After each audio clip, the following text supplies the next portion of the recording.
Hello மக்களே, ஸ்ரீலங்கா மற்றும் பங்களாதேஷ் அணிகள் மோதிக்கொண்ட முதலாவது ஒரு நாள் போட்டி. ஸ்ரீலங்கா அணி நிச்சயமாக தோல்வியை தழுவ வேண்டிய ஒரு போட்டி தான். துடுப்பாட்டமாக இருந்தாலும் சரி, அவர்களுடைய பந்துவீச்சாக இருந்தாலும் சரி, மிகச்சிறப்பாக ஆடியிருந்த பங்களாதேஷ் அணியின் அதிரடி ஆரம்பம். அவர்கள் மிகச்சிறப்பான முறையிலே முதலாவது விக்கெட், இரண்டாவது விக்கெட்டிற்காக 100 ஓட்டங்கள் வரை அண்மித்திருந்தார்கள்.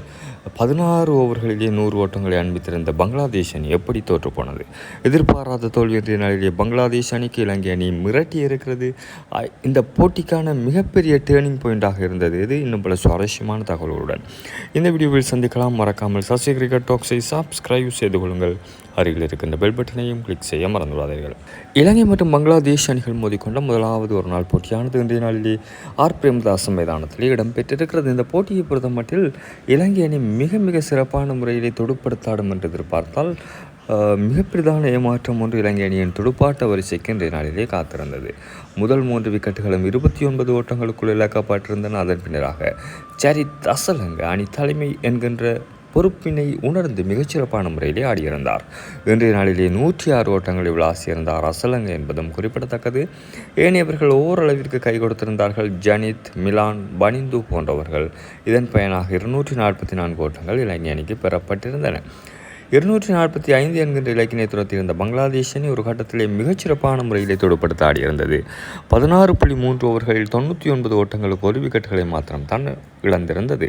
ஆனாலும் அதன் பின்னராக 7 ஓட்டங்களுக்குள் 7 விக்கெட்டுகள் வீழ்த்தப்பட்ட சம்பவம் இன்றைய நாளிலே நிகழ்ந்திருக்கிறது. மிகச்சிறப்பான முறையிலே பந்து வீச்சிலே அசத்தியிருந்தார் வனிந்து ஹசரங்க. அவருடைய பந்து வீச்சிலே மிகச்சிறப்பான பிடியெடுப்பு ஒன்றினை நிகழ்த்தி போட்டியின் போக்கையை மாற்றியிருந்தார் ஜனித் லியனகே.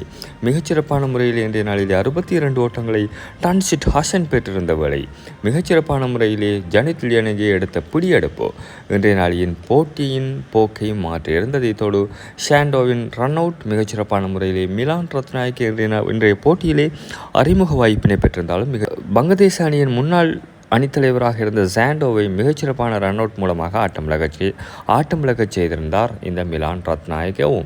இந்த அடிப்படையில் இன்றைய நாளிலே இலங்கை அணி வெற்றி பெற்றிருக்கிறது என்றாலும் இறுதி நேரங்களில் இலங்கை அணிக்கு மிகப்பெரிய கடின தன்மையை உணர்த்தியிருந்தார். ஜாக்கர் அலி மிகச்சிறப்பான முறையில் துடுப்படுத்த ஆடியிருந்தார். 51 ஓட்டங்களை பெற்றிருந்தார். இதன் காரணமாக இன்றைய நாளிலே இலங்கை அணி 77 ஓட்டங்களால் வெற்றி பெற்றிருக்கிறது. முதலாவது ஒரு நாள் போட்டி இலங்கையின் கைவசம் மாறியிருக்கிறது. இரண்டாவது ஒரு நாள் போட்டியிலும் இலங்கை அணி வெற்றி பெறுகின்ற போது இந்த ஒரு நாள் தொடர் இலங்கை அணி வசம் இலகுவாக சென்றடையும் என்று எதிர்பார்க்கலாம். இரண்டாவது ஒரு நாள் ஆட்டமானது வருகின்ற சனிக்கிழமை இடம்பெறவிருக்கிறது. இந்த போட்டியிலே இலங்கை அணி சாதிக்குமா, இலங்கை அணி தொடரை வெற்றி கொள்ளுமா இன்றைய நாளிலே போட்டியின் நாயகனாக மாறியிருக்கின்ற சரித் அசலங்க அவருடைய அற்புதமான சதம், இத்தோடு பந்து வீச்சிலே அசத்தியிருந்த வனிந்து ஹசரங்க மற்றும் கமிந்து மெண்டிஸும் மிகச்சிறப்பான முறையில் பந்து வீசியிருந்தார். இவ்விருவருக்கும் எங்களுடைய வாழ்த்துக்களை சொல்லிக்கொள்ளலாம். இன்றைய நாளிலே வெற்றி பெற்றிருக்கின்ற இலங்கை அணிக்கும் இலங்கை அணியினை மிகச்சிறப்பான முறையிலே வழிநடத்தி இருக்கின்ற சரித் அவருடைய சதம் அத்தனைக்குமாக இன்றைய நாளிலே இலங்கை அணிக்கான வாழ்த்துக்களை தெரிவித்துக் கொண்டு சற்றும் எதிர்பாராத தோல்வியை சந்தித்திருக்கின்ற பங்களாதேஷ அணிக்கும் ஒரு நாகின் டான்ஸை போட்டுக்கொண்டு இன்றைய வீடியோவை நிறைவு செய்யலாம். இன்னும் ஒரு வீடியோவில் உங்களை சந்திக்கலாம். மறக்காமல் சசி கிரிக்கெட் டாக்ஸை சப்ஸ்கிரைப் செய்து கொள்ளுங்கள். அருகில் இருக்கிற பெல் பட்டனையும் கிளிக் செய்ய மறந்து விடாதீர்கள். நன்றி மக்களே.